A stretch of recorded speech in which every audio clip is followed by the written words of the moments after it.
ఆంధ్రప్రదేశ్ రాజకీయాల్లో తుఫాన్. వైఎస్ఆర్ కాంగ్రెస్ పార్టీలో భారీ సుడిగుండం. ఇది ఏ క్షణమైనా తీరం దాటవచ్చు. వైఎస్ఆర్ కాంగ్రెస్ పార్టీలో ఈ తుఫాన్ తాకిడికి వటవృక్షాలే పడిపోవచ్చు. ఇదేదో నేను అట్రాక్షన్గా చెప్పడానికి కాదు. తాజాగా వస్తున్న పరిణామాలు చూస్తుంటే వైఎస్ఆర్ కాంగ్రెస్ పార్టీకి, జగన్మోహన్ రెడ్డికి భారీ దెబ్బ తగలబోతోంది. అతిపెద్ద తిరుగుబాటు పార్టీలో రాబోతోంది. రాజ్యసభలో వైఎస్ఆర్ కాంగ్రెస్ పార్టీకి ఉన్న 11 మంది ఎంపీలలో 9 మంది ఎంపీలు పార్టీ మారుతున్నారు అనేది సమాచారం. ఇక ఒక్క ఎంపీ విషయంలో క్లారిటీ లేదు.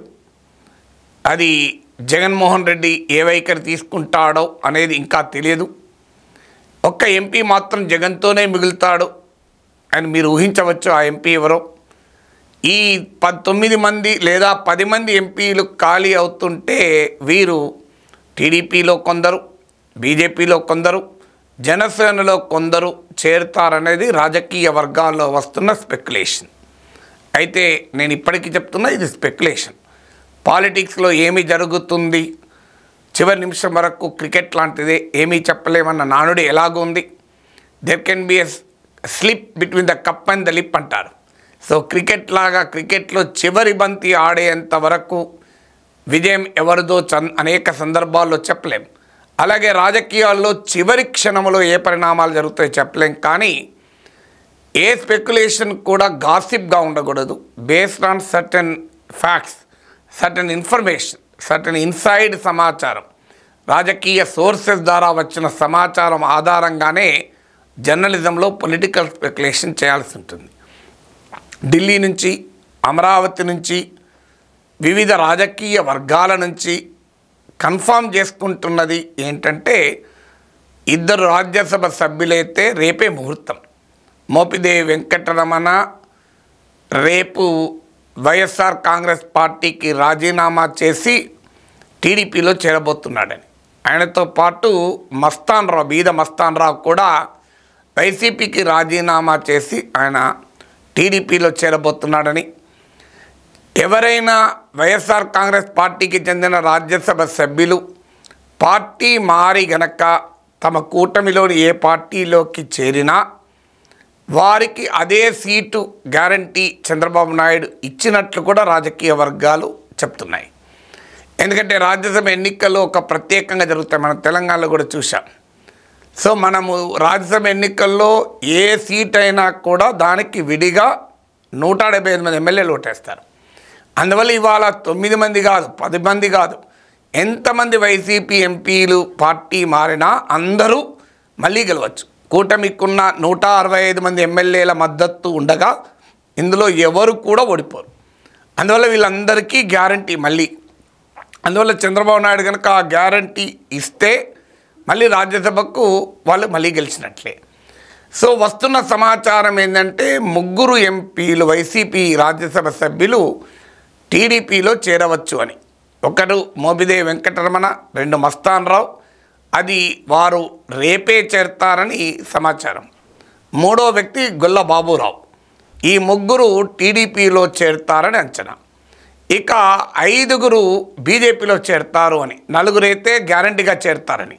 అయోధ్య రామరెడ్డి, మేడా రఘురామ్ రెడ్డి, నిరంజన్ రెడ్డి. సో వీరు గ్యారంటీగా చేరతారు అనేది సమాచారం.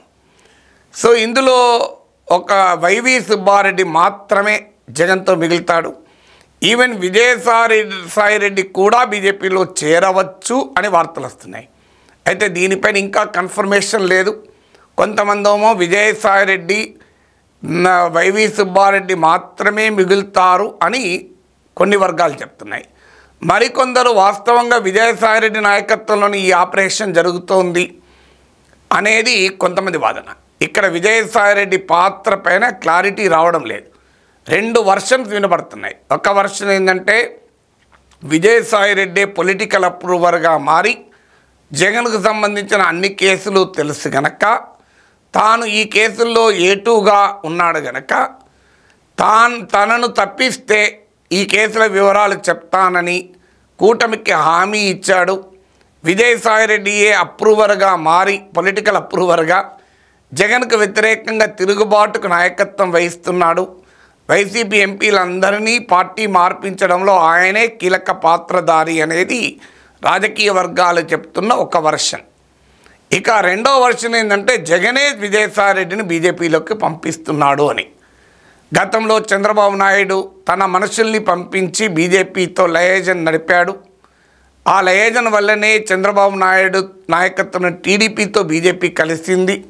చివరి నిమిషం వరకు పొత్తు పెట్టుకోనన్న బీజేపీ చివరి నిమిషంలో పొత్తు పెట్టుకున్నది. అప్పుడు సీఎం రమేష్, సుజనా చౌదరి, టీజీ వెంకటేష్, గరికపాటి మోహన్ రావులు టీడీపీని వీడి బీజేపీలో చేరినప్పుడు వారు ఎవరూ తెలుగుదేశాన్ని పల్లెత్తు మాట అనలేదు. తెలుగుదేశం కూడా వారిని తీవ్రంగా విమర్శించలేదు. ఆపరేషన్ సైలెంట్గా జరిగిపోయింది. 4 బీజేపీలో చేరారు. వారు పార్లమెంటరీ పార్టీ విలీనమని ప్రకటించారు. వారు ఇటీవల పరిణామాల్లో టీడీపీ బీజేపీ కలయికలో వీరు కీలక పాత్ర పోషించారని కూడా వార్తలు వచ్చాయి. అందువల్ల చంద్రబాబు నాయుడు బాటలోనే జగన్మోహన్ రెడ్డి నడుస్తున్నాడు. తనకు నమ్మిన వారిని ఎన్డీఏలోకి బీజేపీలోకి పంపించి ఒక లయేజన్ పెట్టుకుంటున్నాడు. అందువల్ల జగన్మోహన్ రెడ్డి గనక కావాలంటే విజయసాయిరెడ్డి వెళ్తాడు, లేకపోతే వెళ్ళడం అన్నది రెండో వర్షన్. ఈ 2 వర్షన్లు ఏది నిజమో నాకు కూడా ఇప్పటి వరకు కన్ఫర్మేషన్ లేదు.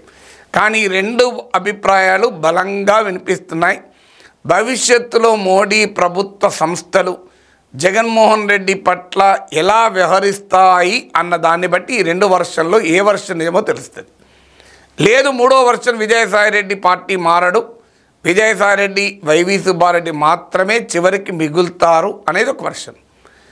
ఇక 11 మంది ఎమ్మెల్యేలు 7 కూడా వెళ్తారని కూడా వర్షన్ ఉంది. వాస్తవంగా వైసీపీ రాజ్యసభ సభ్యులు పార్టీ మారుతారు అన్నది అసెంబ్లీ ఎన్నికలకు ముందు నుంచి కూడా ఉంది ఈ సమాచారం. అసెంబ్లీ ఎన్నికల్లో వైసీపీ ఓడిపోతుంది.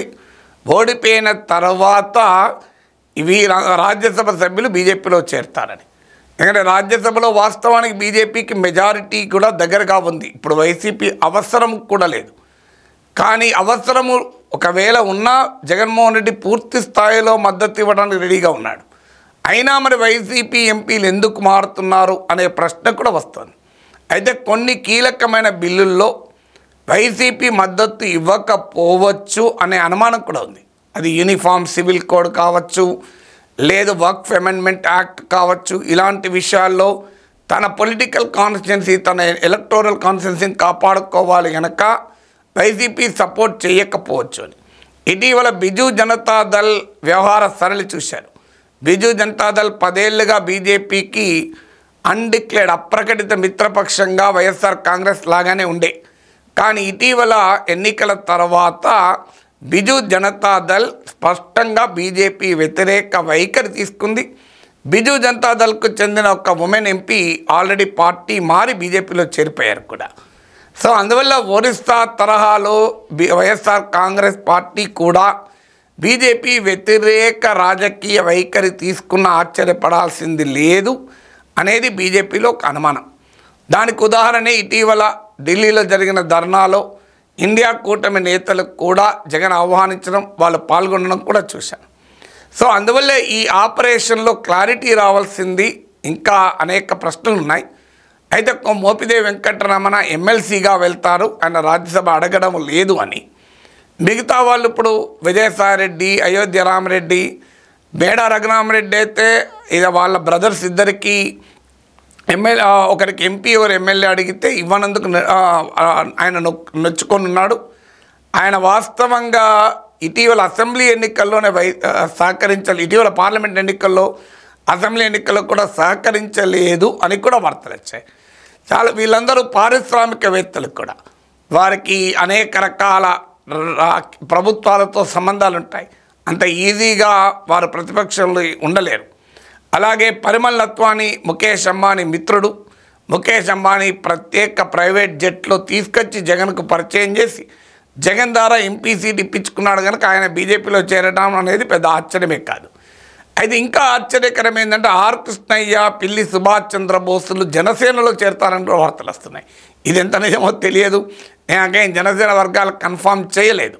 ఎందుకంటే పిల్లి సుభాష్ చంద్రబోస్కు గోదావరి జిల్లాలకు చెందిన వారు కనుక అక్కడ జనసేన ప్రాబల్యం చాలా ఎక్కువ కనుక ఆయన స్థానికంగా బీజేపీలో చేరటానికి అవకాశం లేదు అని. ఎందుకంటే గ్రాస్ రూట్స్లో పాలిటిక్స్ చేయాల్సిన వారు సురక్షితమైన పార్టీ కోరుకుంటారు. మన మోపిదేవి వెంకటరమణ, గొల్ల బాబురావు, మస్తాన్ రావు వీళ్ళు గ్రాస్ రూట్స్లో పాలిటిక్స్ చేసేవాళ్ళు. విజయసాయిరెడ్డి, అయోధ్య రామరెడ్డి వీళ్ళు పరిమళ నత్వానీలు గ్రాస్ రూట్స్లో పాలిటిక్స్ చేయరు. అందువల్ల గ్రాస్ రూట్స్లో పాలిటిక్స్ చేసేవారు బీజేపీలో చేరితే తమకు రాజకీయ భవిష్యత్తు ఏంటి అనే ప్రశ్న వాళ్ళని వెంటాడుతుంది. గ్రాస్ రూట్స్లో పాలిటిక్స్ చేయని వాళ్ళకి ఇబ్బంది లేదు. సో అందువల్ల గ్రాస్ రూట్స్లో పాలిటిక్స్ చేసే పిల్లి సుభాష్ చంద్రబోస్ తన ప్రాంతంలో జనసేన బలంగా ఉంది గనక జనసేనలో చేరవచ్చు అని కూడా వార్తలు వస్తున్నాయి. ఇందులో ఏది నిజమో చెప్పలేను. ఈ ఇద్దరి గురించి ఆర్ కృష్ణయ్య అలాగే సుభాష్ చంద్రబోస్ల గురించి జనసేన వర్గాల నుంచి కన్ఫర్మేషన్ రాలేదు. కానీ ఇవన్నీ ఇందులో కొంత మార్పులు చేర్పులు ఉండే అవకాశం ఉంది. ఇది ఇప్పుడు నేను చెప్పినట్లు 9 మంది వైసీపీ ఎంపీలు కూటమిలోకి చేరిపోతారు. చేరితే విజయసాయిరెడ్డి కూడా చేరితే 10 మంది చేరవచ్చు. వైవి సుబ్బారెడ్డి ఒక్కరే మిగులుతారు అనేది ఒక వార్త. 10 మంది కాదు 9 మంది చేరుతారనేది చాలా బలంగా వినబడుతున్న వార్త. సో అందులో ఇద్దరైతే రేపు చేరబోతున్నారనేది దాదాపు కన్ఫర్మ్డ్ వార్త. అందువల్ల ఈ వార్త డైరెక్షన్లో బహుశా తేడా ఉండకపోవచ్చు. డైరెక్షన్ అంటే వైసీపీ నుంచి ఎంపీలు రాజీనామా చేసి టీడీపీలోకో బీజేపీలోకో జనసేనలోకో వెళ్ళడము అనే డైరెక్షన్ అనే పొలిటికల్ విండ్, రాజకీయ గాలి కరెక్టే. ఇక నెంబర్లో ఎంతమంది చేరుతారు, ఎవరు చేరుతారు, ఎవరు ఏ పార్టీలో చేరుతారు, ఎప్పుడు చేరుతారు, ముహూర్తం ఏంటి, ఇందులో కొన్ని మార్పులు చేర్పులు చివరి నిమిషంలో జరగచ్చు. ఎందుకంటే వారికి అకామిడేషన్ ఎలా చేయగలుగుతారు, లోకల్గా ఉండే ఫ్యాక్టర్స్ ఏంటిది. ఇవాళ మీడియాలో కూడా వచ్చింది, ఈనాళ్ళు కూడా చదివాను నేను. చంద్రబాబు నాయుడు సుముఖంగా ఉన్నట్లు వీళ్ళని తీసుకోవటానికి, ఎందుకంటే జగన్ వైఖరి నచ్చక వీళ్ళు వస్తున్నారు అని. గతంలో 23 మంది వైసీపీ ఎమ్మెల్యేలను టీడీపీ తీసుకొని అందులో 5 మంత్రులు కూడా చేశారు. అందువల్ల అప్పుడు లేని అభ్యంతరం ఇప్పుడు ఏముంటుంది. అయితే వ్యక్తులుగా ఒక్కొక్కరిని మేము చూసి చేర్చుకుంటామని చంద్రబాబు నాయుడు అన్నట్టుగా కూడా వార్తలు వచ్చాయి. సో అందువల్ల రాజకీయాల్లో ఇలా నిన్నదాకా విమర్శించుకొని ఈరోజు చేరడం అనేమి ఆశ్చర్యము లేదు, కొత్తదనము అంతకంటే లేదు. అందువల్ల మీకు రాజకీయాల్లో ఇది సర్వసహజమైన పరిణామమే కదా. సో అందువల్ల వైసీపీకి భారీ షాక్ తగలడం ఖాయం. పెద్ద సంఖ్యలో పార్టీ రాజ్యసభ సభ్యులు పార్టీ మారుతున్నారని నిజం. ఎంతమంది, ఎవరెవరు, ఏ పార్టీలోకి, ఎప్పుడు, వీటిలో కొన్ని మార్పులు చేర్పులు ఉంటుండవచ్చు. ఆ తర్వాత ఏం జరుగుతుంది, ఆ తర్వాత ఎమ్మెల్యేలే 11 మందిలో 7 పోతారని కూడా ఉన్నాయి. అయితే ఇందులో ప్రముఖంగా కారణం ఏంటి అంటే రాజకీయ నాయకులు సహజంగా అధికారంలో ఉన్నప్పుడు రకరకాల ప్రలోభాలకు లోనవుతారనేది ఒక సాధారణ సూత్రీకరణతో పాటు జగన్ స్టైల్ ఆఫ్ ఫంక్షనింగ్ పట్ల వీళ్ళు చాలామంది నిరాశతో ఉన్నారు. అప్పుడు జగన్కి అధికారం ఉన్నంత కాలం మాట్లాడలేదు. జగన్కు హవా ఉన్నంత కాలం వీరిలో మనసులో ఏదున్నా జగన్ ముందు నటించారు. కానీ ఎప్పుడైతే జగన్ ఓడిపోయాడో ఇక వారిలో గూడు కట్టుకున్నటువంటి అసహనం ఇప్పుడు చాలామందిలో బయటకు వస్తుంది. జగన్లో ఇంకా మార్పు లేదు అనేది వాళ్ళ వాదన. అయితే దీంతోనే వైఎస్ఆర్ కాంగ్రెస్ పార్టీ అంతమైపోతుందా?